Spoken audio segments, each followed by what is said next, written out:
To change legend text in Excel charts, you have two methods depending on whether you want to update your worksheet data as well.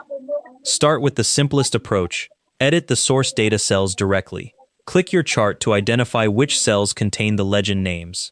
Click the cell with the legend name you want to change, type the new name, and press Enter. The legend updates automatically.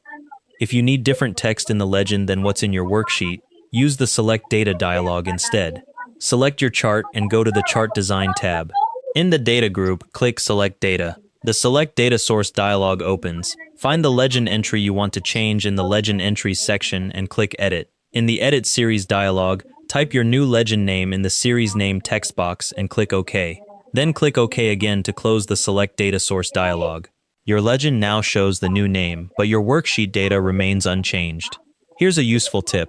Instead of typing a static name in the series name text box, you can type a cell reference like =sign A1.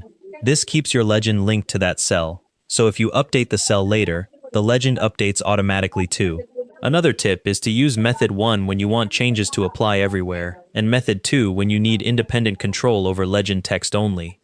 When you create a chart in Excel, it uses the information in the cell above each column or row of data as the legend name. Choose the method that fits your workflow.